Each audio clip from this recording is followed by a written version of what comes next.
gente agora é com Fernando. Tudo é alegria e felicidade. Muito obrigado pela audiência. Amigo ouvinte, é um privilégio. Nosso sucesso é você com a gente aqui no show do Fernando Sérgio. Fernando Sérgio. Fernando Sérgio. Fernando Sérgio. Bom dia, gente amiga. Bom dia, doutor Silvio Provenzano já chegou aqui, o doutor Cícero Munhoz também. Bom dia para Nicásio Lopes, para todos que estão ouvindo e vendo a gente. Alguns ouvem através do celular e outros também nos veem, né? Olha lá os nossos convidados, né? Olha lá o nosso querido doutor Cícero Munhoz. Bom dia, doutor Cícero. Bom dia, Fernando. Bom dia, internautas. Prazer em tê-lo aqui mais uma vez. E também o presidente do Conselho Regional de Medicina, nosso querido doutor Silvio Provenzano. Bom dia, doutor Silvio. Bom dia, Fernando. Bom dia aos internautas. Feliz com o seu Fluminense, hein? Meu Deus do céu, que virada histórica, hein? Até eu fiquei empolgado. Fazer inveja ao Barcelona, ao Real Madrid. Exatamente. Isso não acontece todo dia, não. Inspiramos o Tottenham e o Liverpool. Pois é, agora me diga uma coisa, a partir daí é franco favorito, não? Eu recebi uma crônica psicografada do Nelson Rodrigues que o viés era por aí mesmo. Agora arruma o título. Foi uma partida extraordinária. Tem muita coisa para acontecer, né? É verdade. Já tem um clássico. Nivelamento contra o Botafogo. Contra o Botafogo, é verdade. Mas que foi um show, meu Deus do céu, né? Há muito tempo que a gente não vê um jogo assim extraordinário, jogo de 9 gols, né?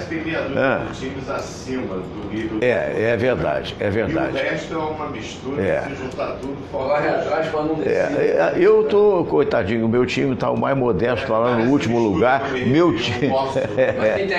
Mas agora tem o Vanderlei Luxemburgo. Como diz o Luxa, tá no projeto, né? Tomara que ele consiga fazer alguma coisa e, sobretudo, reerguer a carreira dele, que ele mesmo reconhece que há 10 anos ele não tem os resultados que teve no passado. Quem sabe agora, pelo menos, é um homem muito experiente, né? Um abraço para o professor Isaías Nascimento, nosso querido Isaías Laurentino Nascimento, né? Olha, a gente está começando o programa, queria lembrar que esse programa é uma oferta das espadascatana.com.br. Você que tem interesse, você que gosta de decoração, vai deixar sua casa mais bonita, e dizem os japoneses que essa autêntica espada samurai, ela dá muita sorte para o primeiro comprador. Será verdade? Não sei. O importante é que você pode acessar o site e você pode observar se vale ou se não vale a pena, mas eu acho que vale. Então espadascatana.com.br. Queria também mandar um abraço para o Alvão, papai do Alvinho, o nosso Álvaro da Camélia, né, da Camélia Flores, ali do Mercado das Flores, sensacional. Outro dia passei por ali, dei um abraço na turma toda, no Serginho. Serginho é irmão do Álvaro, meu amigo e fã de rádio há muitos anos. Eu fico muito honrado com esse reconhecimento, viu? Então, Camélia Flores fica no Mercado das Flores. Alô, Ilma Souza Silva, alô, Denise Guzmán Silva, né? E queria também mandar um abraço para o Newton, que é o gerente do Bradesco aqui da Conde de Bonfim, o Newton, a Daniele, né? E na realidade fazer um trabalho muito bonito, lembrando que seguro você pode fazer através do Bradesco, é um trabalho muito legal, através do Bradesco Online, né? Seguros no Bradesco. A Denise Guzmán Silva está dando bom dia, e eu queria mostrar aqui para vocês rapidamente que agora está uma oferta muito legal por parte, olha só, eu fiz uma bobagemzinha aqui, porque não é sempre que eu faço isso não, então talvez o fio não dê, então não vou mostrar. Ao vivo é assim mesmo. Eu vou dizer e você vai botar fé ou não, mas eu acho que é assim. A Netflix, que eu estava vendo um filme aqui, mas talvez não desse para a câmera ir até lá, a Netflix está colocando aí 1 mês de graça para as pessoas. E é um negócio fantástico, porque quem tem Netflix tem os melhores filmes que você pode acessar, filmes antigos, filmes novos, lançamento, enfim, faça uma experiência, acho que vale realmente a pena. um mês de graça. Depois, se você quiser, renova ou não. Doutor Hernando Sampaio, como sempre vendo a agenda. Doutor Hernando, vou entrar em contato consigo, porque o amigo me disse que em maio, a partir de maio, o amigo poderia vir, não é? Então, um abraço a todos os companheiros e amigos do INCA. Muito bem, vamos à oração e depois vamos começar a nossa mesa de debates aqui no programa, ok? Vamos ao nosso momento de oração. Deus, nosso Pai, que sois todo poder e bondade, dai a força àqueles que passam pela provação. Dai a luz àquele que procura a verdade. Põe no coração do homem a compaixão e a caridade.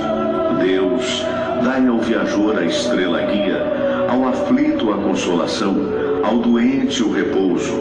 Pai, dai ao culpado o arrependimento, ao espírito a verdade, à criança o guia, ao órfão o pai.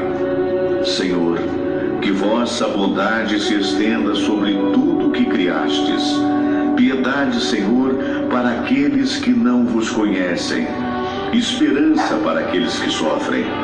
Que a vossa bondade permita aos Espíritos Consoladores derramarem por toda parte a paz, a esperança e a fé. Deus, um raio, uma faísca do vosso amor pode iluminar a terra. Deixai-nos beber nas fontes dessa bondade fecunda e infinita, e todas as lágrimas secarão, todas as dores se acalmarão.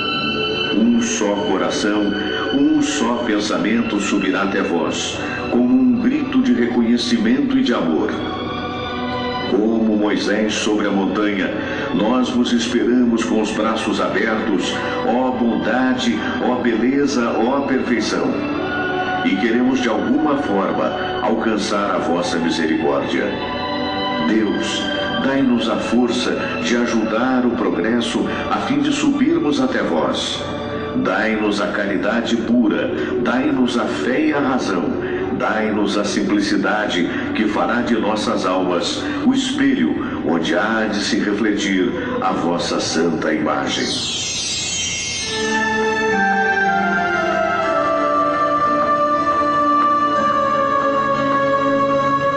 Pai nosso que estais nos céus, santificado seja o vosso nome.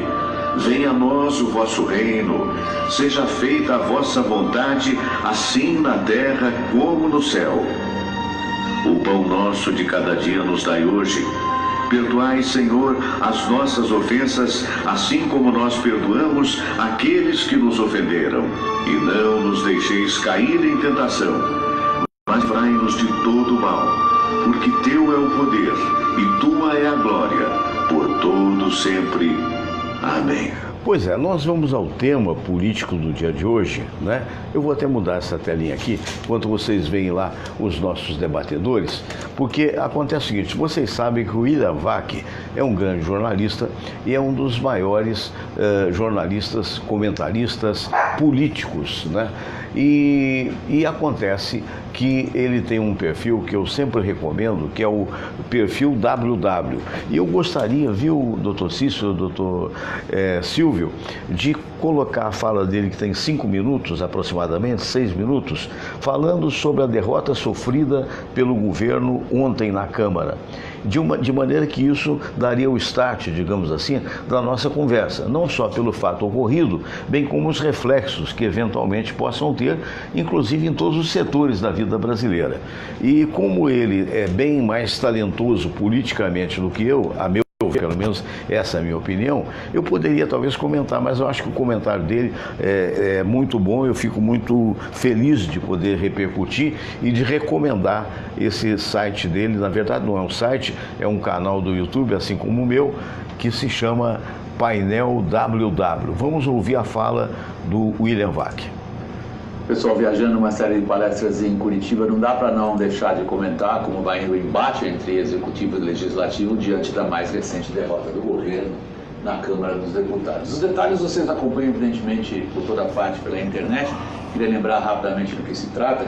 O governo fez uma reforma administrativa. O ponto central dessa reforma administrativa era não só a redução de ministérios, de 29 para 22, mas também uma série de reorganizações, melhor dito, de vários dos componentes desses ministérios. Entre eles, por exemplo, o COAF, que é o Comitê de Controle de Atividades Financeiras, um ponto muito importante que tinha saído da Economia e ido para a Justiça, sob o ministro Sérgio Moro. Como todo mundo sabe, boa parte da campanha da Lava Jato se compõe em seguir a trilha do dinheiro. O COAF faz isso, o COAF detecta atividades financeiras e isso é de grande serventia a investigadores, sobretudo os que se dedicam no combate ao crime organizado e à corrupção. O governo queria que o COAF ficasse com o Sérgio Moro, mas a medida provisória que instituiu essa modificação, antigamente o COAF ficava na Economia, ela teria que ser aprovada numa comissão e ser referendada pelo Legislativo, como as normas brasileiras preconizam. E isto acabou não acontecendo. A situação ainda não é irreversível. Os deputados derrotaram o governo inicialmente, nos primeiros trâmites dessa medida provisória dentro da Câmara dos Deputados, e impuseram outras derrotas junto. Por exemplo, a FUNAI, outra reorganização, teria que sair do Ministério da Justiça, onde, aliás, o Moro não estava muito interessado em tratar de questões de demarcação de terras indígenas, e ir para a agricultura, onde estão algumas das maiores queixas sobre como que a FUNAI, enfim, se relaciona com todos os aspectos fundiários que afetam diretamente o agronegócio, pois a Câmara fez voltar à Justiça a FUNAI. Uma outra questão ainda importante do ponto de vista da investigação de crimes fiscais, mas também do aspecto penal deles, que é o âmbito de atuação de auditores da Receita Federal. O governo gostaria de deixá-los com muito mais liberdade, a Câmara fez voltar atrás, ou seja, auditores fiscais não podem investigar assuntos penais, como lavagem de dinheiro, por exemplo. Eles têm que se restringir a questões tributárias. E por último, o governo tinha acertado com algumas das lideranças, há poucas, digamos, de muita projeção, mas com as que existem, o governo tinha acertado a diminuição dos ministérios, menos a, digamos, restauração de duas casas, que seriam, de alguma forma, administradas por partidos, o PP e o MDB. Esses dois ministérios seriam trocados, digamos assim, pelo apoio aos outros aspectos da medida provisória, a tal medida provisória da reforma administrativa. Ponto. Agora vamos falar das consequências políticas. O que aconteceu é que o governo perdeu em toda a linha. Ele colocou mais dois ministérios à disposição, ou seja, cargos para serem distribuídos, e não conseguiu o apoio para o que ele queria, que o COAF ficasse com o Moro, que a FUNAI não saísse do Ministério da Agricultura e que os auditores fiscais pudessem trabalhar também nas questões de lavagem de dinheiro. Qual é o significado político disso? É muito claro. O Legislativo está dando mais uma vez um recado brutal ao governo de Jair Bolsonaro, dizendo o seguinte: se você, Executivo, se você, Presidente da República, não consegue organizar uma base eficaz de apoio e de articulação política dentro da Câmara dos Deputados, você será derrotado uma atrás da outra. Lembrem-se lá atrás da aprovação do orçamento impositivo. Eu não estou entrando no mérito das questões, porque eu acho que nem dá tempo para isso num vídeo desta duração. O que eu quero é chamar a atenção de vocês para o que vem agora.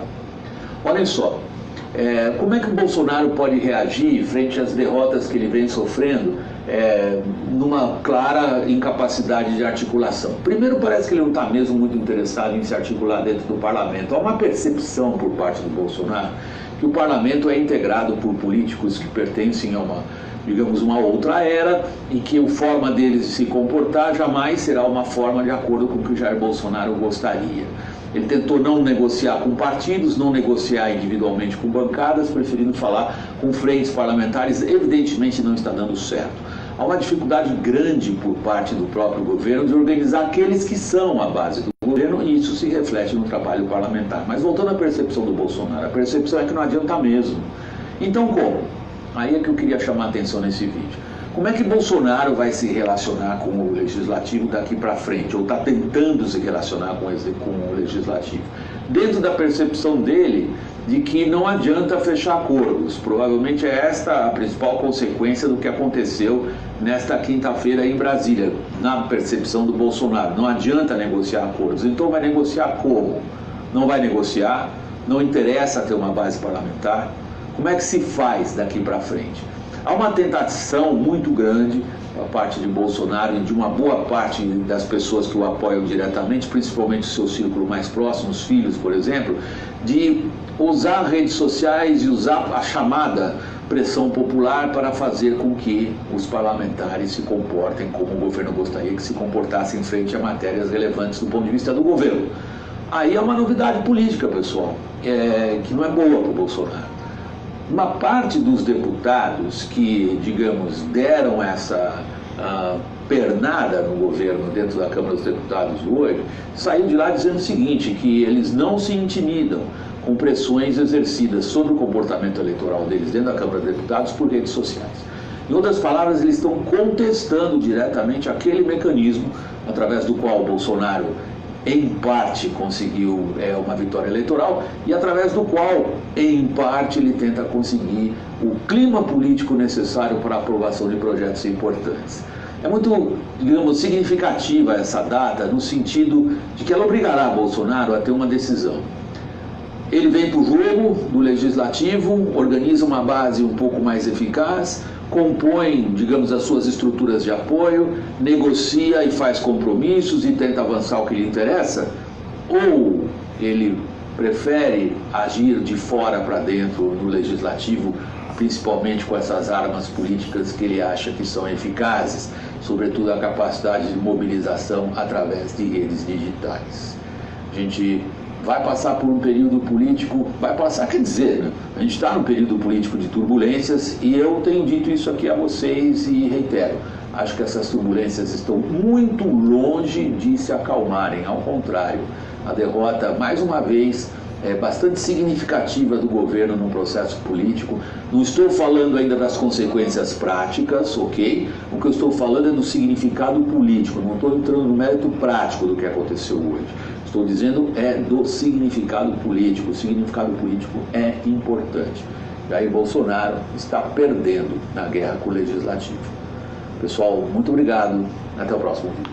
Pois é, esse é o painel WW e eu tenho uma preocupação a aduzir, a acrescentar agora.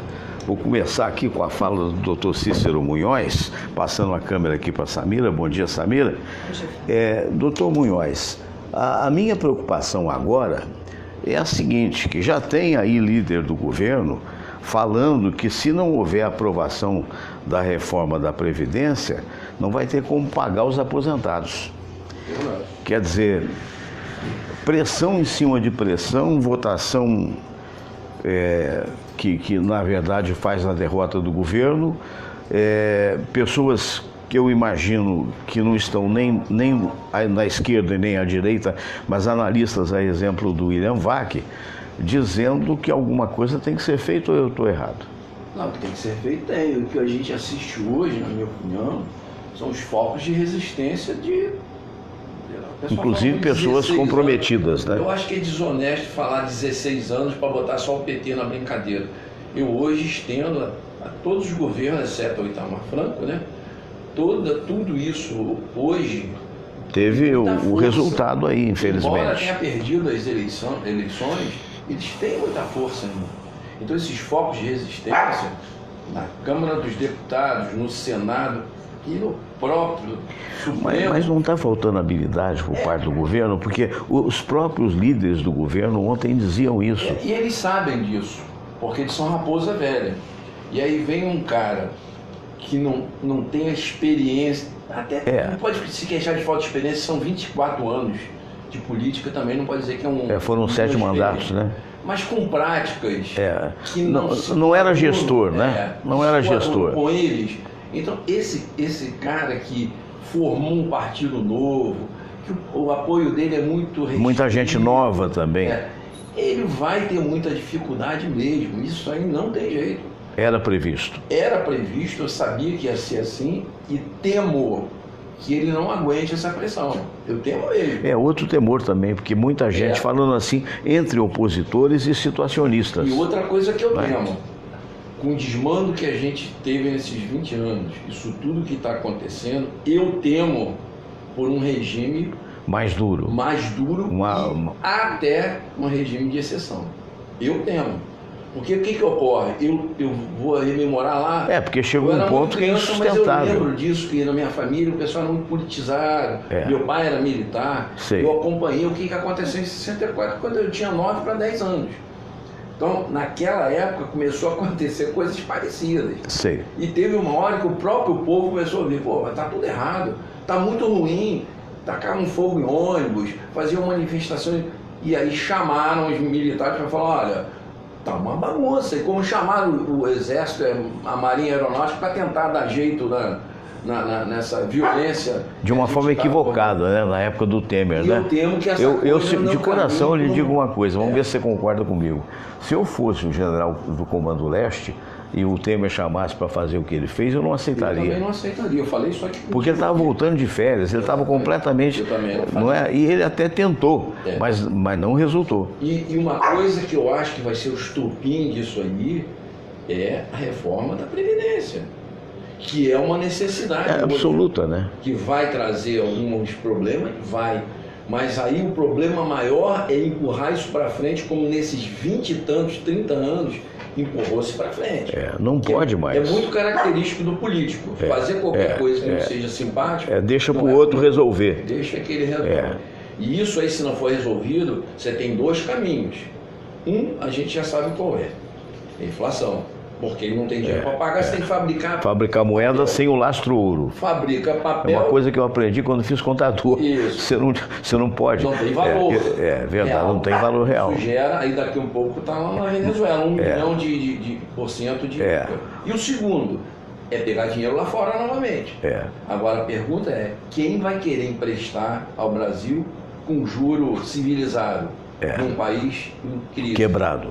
Então, isso tudo eu vejo com muito cuidado. Muito cuidado. O que isso vai dar lá na frente? Doutor Silvio Provenzano, sua opinião é semelhante? Eu acho que eu não tenho nem que falar nada. O Cícero, ele conseguiu, com a perspicácia que é peculiar a ele, fazer um painel daquilo que a gente percebe da preocupação que todos nós, minimamente sérios, temos em relação ao presente e ao futuro imediato do Brasil. Não estamos falando de algo para acontecer daqui a 10, 20 anos. Estamos falando de algo para acontecer daqui a 6 meses.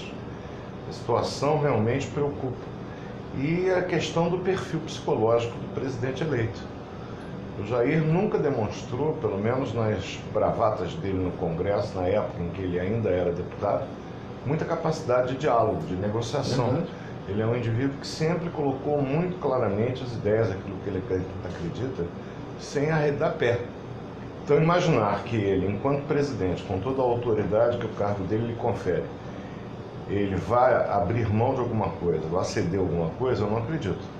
E a partir do momento que as ideias dele, a intenção e o projeto de governo dele for começar a ser contrariado, existe o risco, e isso é uma coisa real que o Cícero colocou, porque em alguns momentos lembra, apesar da conjuntura e do mundo estar diferente em 64, sem dúvida nenhuma, mas existe a possibilidade de um regime de exceção ser instalado, o que não é bom para ninguém.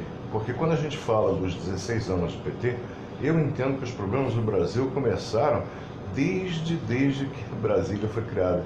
Então a gente verdade. pode voltar lá... Que inflacionou tudo, né? Final da década de 50, ou seja, algo ocorrido praticamente 7 décadas atrás, 70 anos atrás, ali começaram os nossos problemas, que foram minimizados naquele boom econômico do governo militar dos anos 70, Brasil, ame ou deixo, nós fizemos um crescimento econômico no governo do Médici de fazer inveja à China. Uma coisa absurda, mas tudo indica que parece que o Delfim teve uma participação importante maquiando alguns números também. Mas, de qualquer forma, era uma situação extraordinária onde houve um crescimento real e isso foi percebido principalmente pela classe média do país naquela época. Hoje nós temos uma situação que a classe média está achatada. Eu ontem, indo para o consultório, fui um pouco mais cedo, eu fiquei apavorado. Eu pedi ao motorista para me deixar ali na altura da Santa Clara, para ir a pé até o consultório, que fica entre uma boa caminhada. Ipanema e Bolívar. E fui andando, e você sabe que eu contei exatamente 42 pessoas dormindo na rua. Copacabana está realmente isso assim. Isso num espaço de 4 quarteirões. Nossa, mãe. 4 quarteirões. 42 pessoas. Eu fiquei assustado. Eu falei, eu não me recordo de um tamanho situação enorme. desse... Famílias inteiras. É. Casal com 3 filhos deitados, né?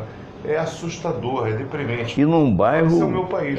que é a porta de entrada do Rio de Janeiro. Não, ali veja bem, estava Né? indo para o trabalho, mas quantos turistas Estariam passando ali. hospedados ali e que cedo resolvem passear. Sim. É. Assiste essa cena. Cara, ver uma cena disso é deprimente. Eu acho que enquanto brasileiro, enquanto carioca, vendo, assistindo aquilo, e são pessoas, muitos ali, veja bem, não é nem questão de ser sem teto. Questão de são pessoas que trabalham catando lixo, né? De uma série de formas, trabalham por ali. E dorme ali por falta de dinheiro. Não tem como ir para casa, porque o custo do transporte é alto, e por ali vão se ajeitando. Vão para casa no final de semana.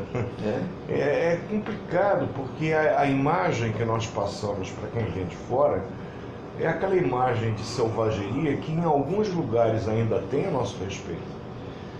Então a gente tem hoje um Brasil que é capaz de ler, de acessar a internet, de se comunicar com o mundo, e temos um Brasil que dorme na calçada. Nós vimos aqui o exemplo de pessoas equilibradas comentando a respeito de política. Me preocupa muito, o doutor Munhoz, os desequilibrados, tanto de direita quanto de esquerda, não é? Porque tem gente que acha, ontem eu comentava isso aqui, tem gente que ainda acha que é cabo eleitoral, quando acabou a eleição.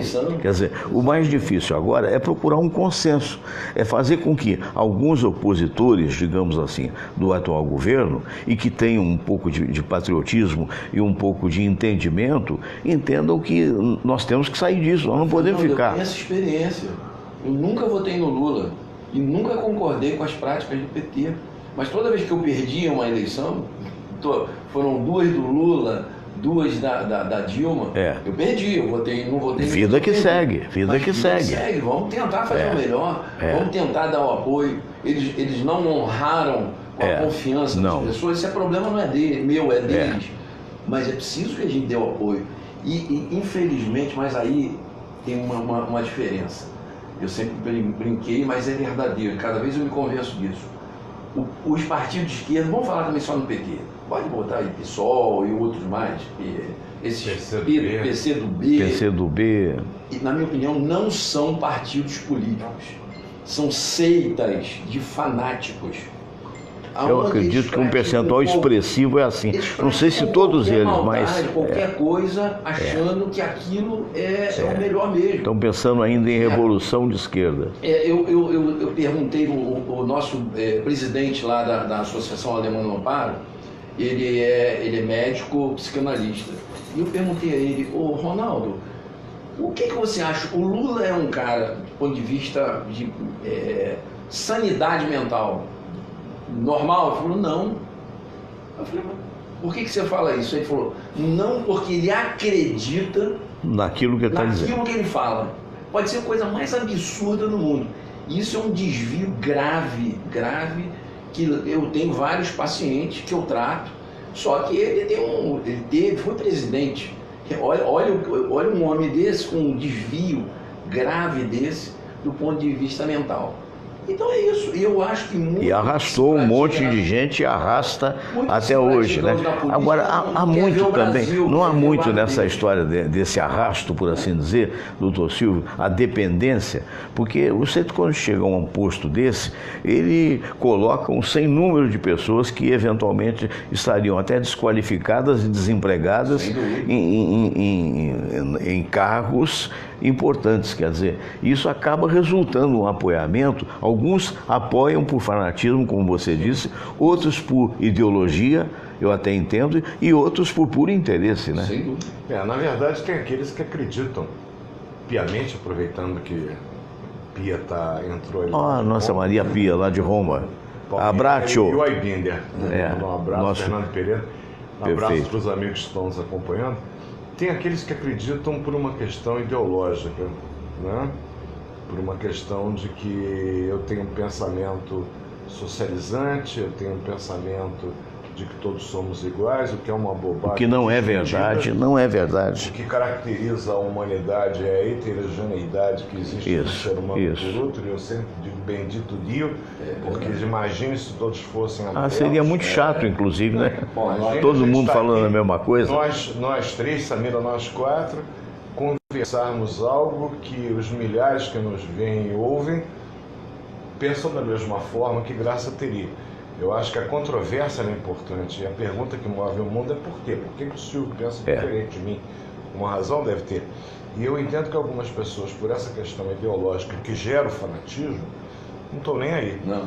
Tem aqueles que também são movidos pelo interesse. Hoje a gente tem notícia de pessoas que receberam poupudas quantias para externar o apoio público.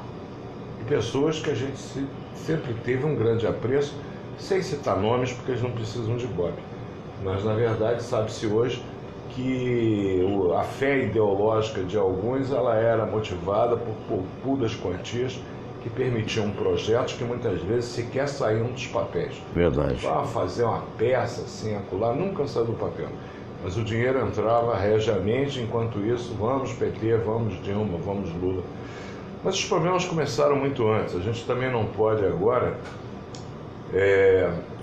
vilanizar o PT como responsável por todos os males. O Fernando Henrique teve uma grande parcela de culpa. Aliás, quem começou tudo.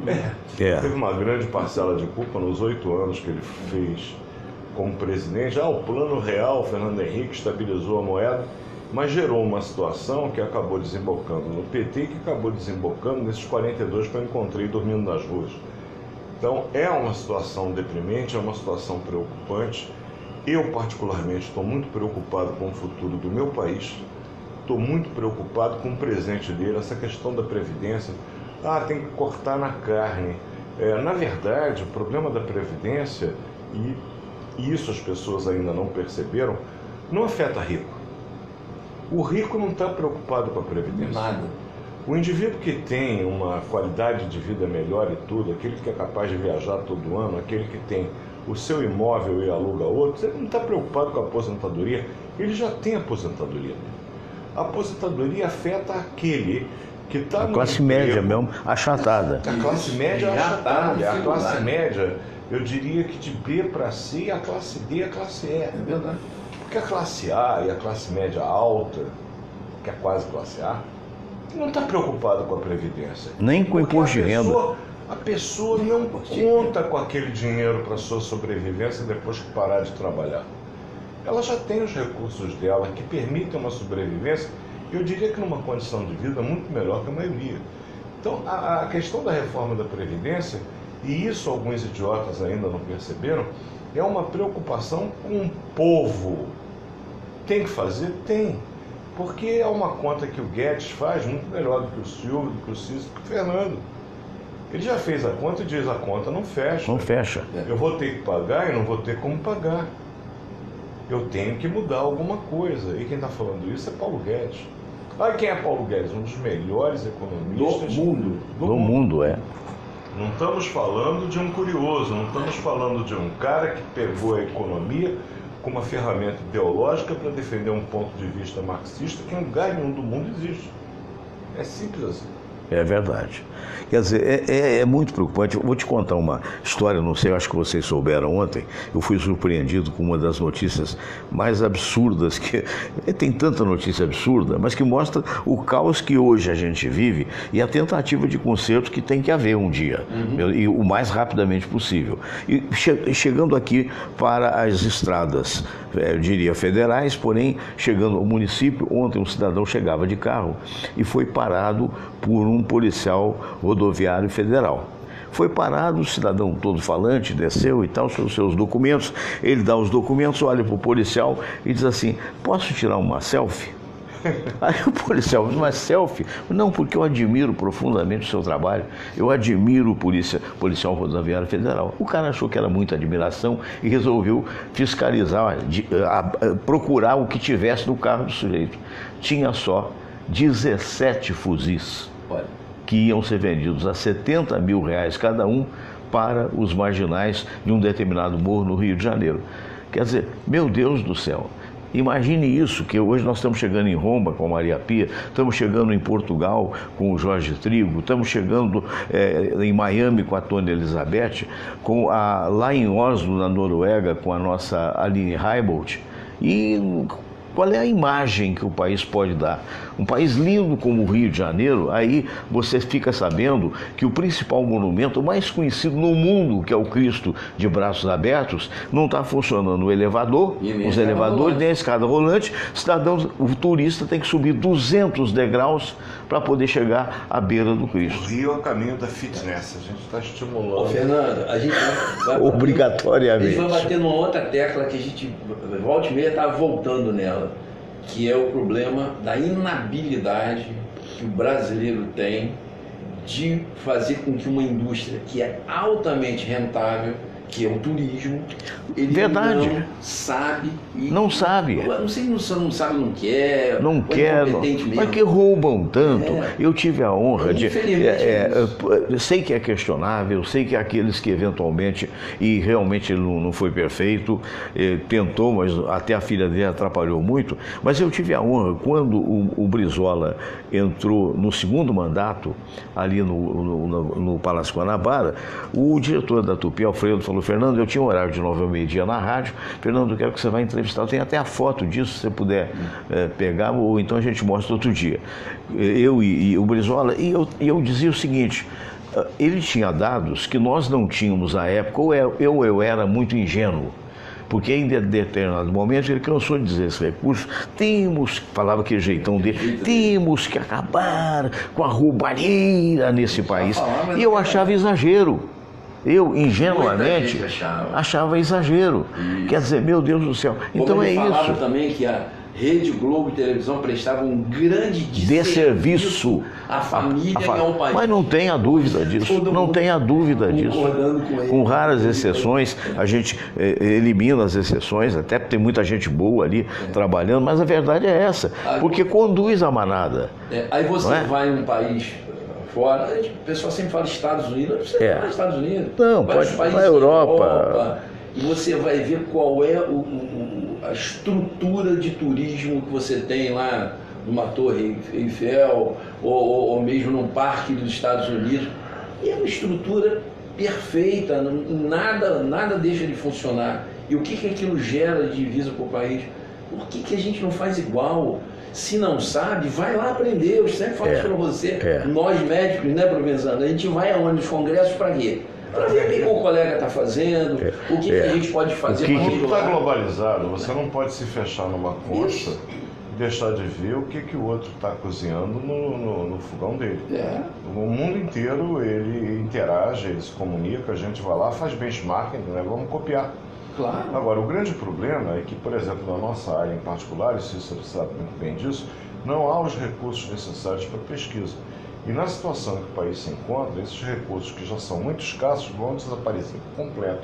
Isso. Botando o Brasil cada vez num atoleiro de onde eu me pergunto com que forças a gente vai conseguir sair dele. É uma situação, as pessoas não estão dimensionando a gravidade da situação do ponto de vista econômico-financeiro, do ponto de vista social e, não menos importante, do ponto de vista cultural.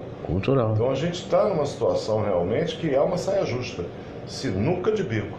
Como é que a gente vai sair dessa encrenca? Nós nos colocamos. O doutor Munhoz, que além de médico cardiologista, é diretor médico do Hospital Alemão do Amparo, mas é tenente-coronel reformado da Aeronáutica, pergunta que, de quem não é militar, quem passou por lá, serviu o Exército, né, mas não fez carreira ali. Nessa desesperança hoje, existe alguma esperança, alguma possibilidade que o general Mourão, que é o vice-presidente, que me parece uma pessoa mais experiente, mais centrada, e o general Augusto Heleno, que sem dúvida alguma essas pessoas não poderiam influenciar um pouco mais e amadurecer um pouco mais o presidente Bolsonaro? É isso que a gente espera e eu sinto que é isso que eles estão tentando fazer. Eu vi uma entrevista até para a Globo News do... Mas que estão sendo muito bem recebidos pelo filho do Bolsonaro. Talvez os filhos do Bolsonaro que estão... É um ruído nesse caminho. E que eles estão tentando educadamente tirado. Então o general Heleno estava falando exatamente isso, que a repórter perguntou para ele: o senhor não acha estranho o presidente dizer que não nasceu para ser presidente, nasceu para ser militar? Né? Sair de umas perguntas dessa é meio complicado. E ele estava falando que realmente o Bolsonaro é um cara que tem experiência até política lá da Câmara, mas era parlamentar, né? É um outro departamento, né? Totalmente diferente. E que precisa de pessoas, e nenhum presidente que queira governar sozinho vai fazer isso. Ele precisa exatamente dos experientes para no ouvido dele dizer: presidente, dizer, olha, não faz isso. Eu acho que né? quem pode falar melhor esse é o caminho. Então fale, por favor. É o presidente. É o presidente. É o presidente do Conselho Regional de Medicina, que é um órgão muito importante. Eu fico imaginando ser presidente de um país, Um órgão de um 8 país, milhões e meio de quilômetros quadrados, e eu presido uma autarquia federal que hoje conta com 80 mil médicos. Olha aí. Gente, eu me cerco das pessoas que eu consigo cooptar para trazer para o meu lado, para me assessorarem, para me orientarem, para a gente saber o que fazer. Nós vamos tomar medidas duras na semana que vem, e por uma questão legal eu não posso falar aqui, mas são medidas duras que serão tomadas dentro do estado do Rio de Janeiro, porque existem lugares onde a assistência médica está colocando em risco a população, por uma série de não conformidades. E evidentemente que não vai ser possível permitir que elas continuem dessa forma. Porque é um desserviço à população. O papel do CREMERG é fiscalizar. Mas, senhor, como é que você faz isso? Porque existe uma série de leis, existem uma série que dão amparo. de regulamentos. Eu tenho uma equipe muito proativa fiscalizando, seguindo os mandamentos que estão nesse livreto, que é feito e confeccionado em Brasília pelo Conselho Federal de Medicina, e simplesmente a gente não vai num lugar e finge que não vê, a gente documenta tudo. Contrariando, inclusive, pessoas que muitas vezes se acham donas de toda a verdade. Mas os números que elas apresentam para a população com uma mortalidade muito acima do que é esperado, contrariam essa realidade deles. Então, o presidente é um cara que tem que estar cercado de pessoas que ele possa confiar, e ao mesmo tempo tem que ter o bom senso de ouvir, né? Exato. Além de ouvir essas pessoas, e de que adianta você me chamar Fernando aqui se não for para me ouvir? Claro. De que adianta eu chamar uma pessoa para me assessorar se não for para ouvi-la? De que adianta eu sentar numa mesa se eu não tiver a capacidade de absorver como uma esponja e negociar as coisas? Você se preparou para ser presidente? Não. Qual é o preparo para ser presidente? Qual é o preparo que se pode esperar de um ex-capitão do Exército que abandonou as Forças Armadas buscando para ser político há muitos anos? Muito. Porque o Bolsonaro é político há muitos anos. 20 e tantos. Os filhos dele, que hoje os 3 também são políticos, eram fraldinhas quando ele já estava brigando pela primeira candidatura dele. Então ele já está nesse meio da política há muito tempo. Eu entrei ontem e tenho uma promessa pessoal para mim mesmo, o Silvio para o Sérgio, o Sérgio para o Silvio, que eu não volto. Primeira e última. Porque é complicado. Você não concorre à reeleição? Não, sob hipótese alguma. Isso você pode me cobrar. Eu me preparei na vida, ao contrário do Bolsonaro, que se preparou para ser militar e desistiu da profissão. Eu, longe do Hospital dos Servidores, cada dia, sou mais apaixonado pela medicina. Cada vez mais, quando chego em casa, para me sentir ainda médico, eu vou estudar. Eu tenho um consultório, eu tenho os pacientes que eu vejo no consultório, porque trabalhar de forma honesta, ser presidente do CREMERG, eu ganho cerca de 10 mil menos do que eu ganhava antes, porque eu tive que abrir mão de 3 empregos para ser presidente. Havia conflito de interesse, não criei nenhum artifício legal. Mas você volta, né? Quer dizer, uma vez saído, volta para os 3 empregos. Volto, que bom. Licenciado dos 3. Que bom. Inclusive na faculdade, a UNESA, onde dou aula, eu sou responsável pela clínica médica no último período da faculdade de medicina. Já tenho do coordenador do ensino médico, não, senhor, quando você tiver condições de voltar, estamos de braços abertos para retomar, você retoma o seu trabalho. Então eu agradeço. Existe essa Pessoas expectativa, terem que bom. compreendido que isso aconteceu na minha vida meio que de supetão. Não que eu não tivesse procurado, eu acho que eu não... Eu sou digo testemunha disso, que o amigo foi candidato, mas em momento algum disse eu vou ser presidente. Né? E nos surpreendeu a todos, porque pelo mérito ele foi muito bem escolhido. É uma missão que ele abraçou e que eu acho que ele tem toda a razão. Eu acho que alguém pode falar, mas vai sair, muita coisa fez de bom, por que não continua? Porque outro tem que vir fazer melhor. O outro tem que se espelhar e tentar fazer melhor. Eu acho que a mesmice é a pior coisa que tem. É a renovação, né? Por isso, quando se falou em reeleição... o ideal era não ter reeleição. Na Venezuela, sem limite. Olha o que deu. Olha o que é uma ditadura. Eu entendo que um dos pilares mais importantes do regime democrático, e a democracia, ela pode não ser o melhor sistema de governo, mas é o único onde a gente pode pensar e o mais importante. E podemos até falar o que estamos falando aqui. E aí né? me preocupa a possibilidade de um regime de exceção, porque a gente perde a capacidade de estarmos aqui falando. Teu programa acaba. E eu não virei aqui para não falar o que eu penso. Exato. É impossível, e houve uma época onde pensar era proibido. E isso fez um mal terrível ao Brasil, e pessoas, inclusive muito mais jovens que não viveram naquela época, não sabem o que é frequentar uma FRJ como eu frequentei, com indivíduos que não tinham a menor capacidade de estarem sentados do meu lado numa sala de aula, apenas para saber o que eu estava pensando. É verdade. Não sabem o que é isso. Aconteceu. Não sabem o que é que você está num ônibus Castelo Ribeira, com um cara atrás de você, encostando alguma coisa que você não sabia o que é, e falar assim, seu filhozinho de açougueiro safado, comunista, pilantra, nós estamos atrás de você. As pessoas não sabem o que é isso. E o que é pior, você não era comunista. E eu vivi isso. E eu vivi isso. Sabe comunista safado? Sabe por quê? Porque eu tinha sido escolhido, porque graças a Deus eu tenho um dom, que é a capacidade de comunicação, e fui escolhido para representar uma turma no Diretório Central dos Estudantes. E alguns militares, não todos, mas alguns militares daquela época entendiam que estudantes reunidos eram um bando de subversivos. Se caíssem de 4 e tivessem um punhado de grama, estavam evidentemente que pastando até hoje. Mas havia quem pensasse assim, e havia aqueles que inclusive intimidavam de uma forma covarde. Eu não quero que esse país volte a ser do jeito que já foi. Também não acho que aquilo que o PT estava fazendo fosse correto. Tanto não era que tem esses 42 dormindo na rua. Isso não é culpa do Bolsonaro. Agora, eu não sei exatamente o que o Bolsonaro vai fazer, e me preocupa a falta de capacidade de articulação que ele tem. Ele não me parece uma pessoa preparada para negociar. Eu também acho isso. Negociação requer, acima de tudo, capacidade de você ceder e de você impor.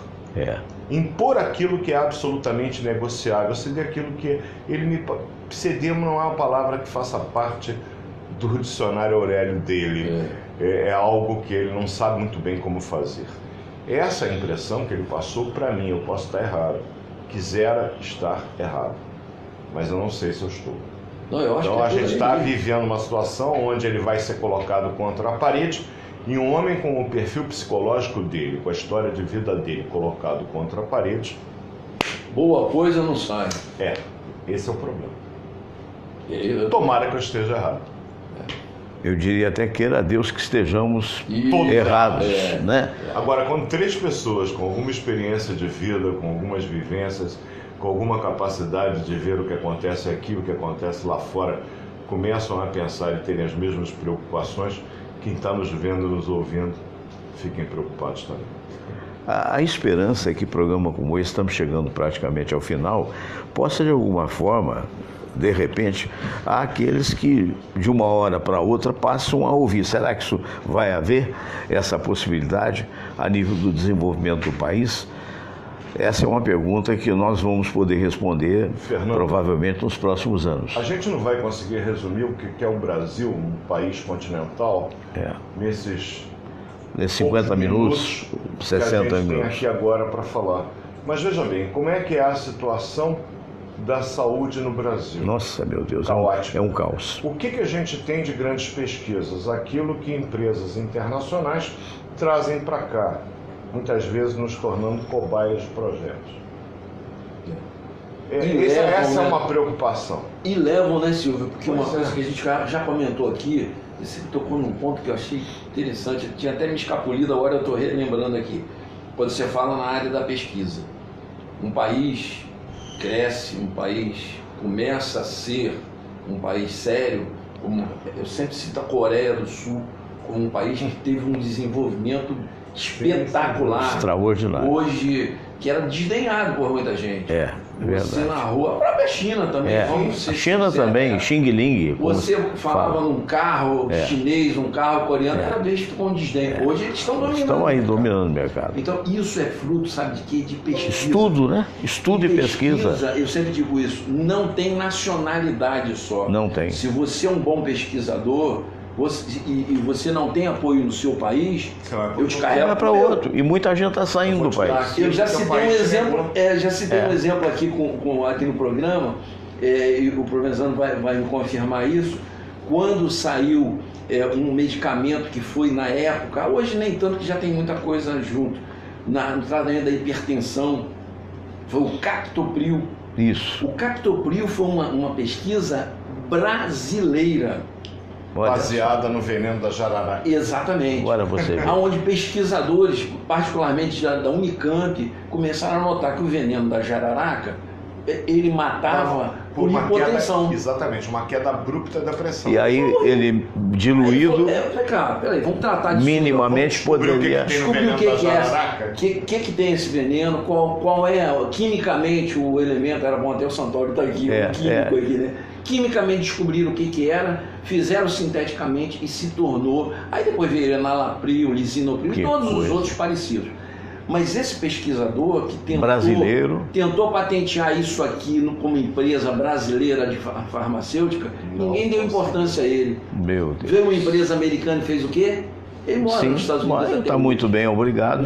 Virou cidadão americano e nós perdemos. Isso é pesquisa que a gente está perdendo, essa garotada boa que a gente ainda tinha. Meu caro Munhoz. Ontem a minha filha foi colocada, eu fiquei muito orgulhoso, a minha caçula, como uma das 100 startups do Brasil. Puxa, que bacana, parabéns. Mas é um negócio, diante da realidade que ela percebe hoje no país dela, o país que o pai deu de herança, havendo uma proposta, ela vai embora. Vai embora. Não tem a dúvida. E nós podemos falar alguma coisa? Não, eu tenho 2 filhos cujo projeto deles também é voltar para o exterior. Perfeito. E o que a gente pode fazer? Eu tenho uma filha no exterior. Né? Eu tive 2 anos, voltou, hoje trabalha e tal, mas que ela queria, as lá perspectivas, né? Vamos torcer por dias melhores. Muito obrigado, doutor Cícero Munhoz. Sempre um prazer. Pessoal que tiver lá à disposição do Você me proporciona hospital. Agora uma semana com o meu presidente e outra semana com o meu professor. Que maravilha, né? Semana é você, outra semana é o Santoro. E vocês me proporcionam receber 2 excelentes pessoas e outras tantas, né, no caso do Santoro, né? Que maravilha. O Santoro, eu descobri uma coisa, Fernando. Ele é um grandíssimo contador de histórias. Ah, sim, não tem comunicador nato. Como tem histórias. É verdade. Agora eu falo. O pessoal diz assim, o que o Santoro é? Eu falei assim, olha, eu gostaria de poder dizer que ele é meu porta-voz, porque ele foi porta-voz do general Figueiredo, presidente da República. Isso.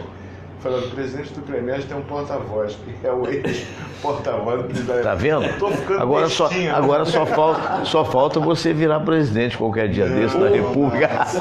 Não, as pessoas... Presente de grego, hein? É engraçado, porque as pessoas dizem assim, a presidência do CREMERG nada mais é do que o trampolim para outros postos, para os outros saltos. Na verdade, também é. Há quem veja dessa forma, mas não.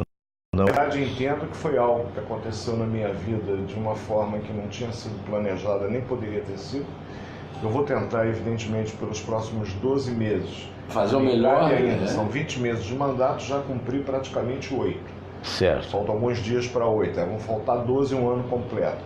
Nesse último ano, com a experiência adquirida nesses primeiros 8 meses, já foi alguma, tentar fazer um pouco melhor e tentar deixar alguma coisa. Eu vou continuar até 2024 como assessor do novo presidente que virá no meu lugar e não pretendo nas próximas eleições para o CREMERG, que irão acontecer daqui a 4 anos, ser candidato em qualquer chapa. Eu acho que é uma fase que eu estou aprendendo muito, é muito bom na minha idade eu ainda acordar de manhã para saber o que eu vou aprender hoje, não há um dia que eu não aprendo algumas coisas. Mas eu não quero mais isso não, gente. É muito complicado. Eu imagino. Eu quero vir aqui, sair daqui correndo para dar aula lá no hospital.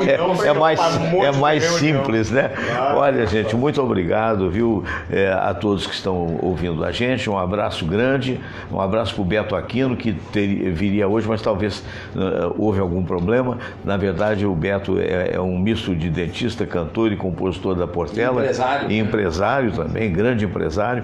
E parabéns a ele, que aniversariou, se não me falha a memória, ontem. A Zezé Ferreira até falou que vai ter um almoço lá em Copacabana, mas eu já estou comprometido hoje com uma outra situação. De qualquer maneira, Beto, um abraço para você, não vai faltar oportunidade. Fernando, um abraço para as mães. Para as mães, rapaz, meu Deus do céu, não é mesmo?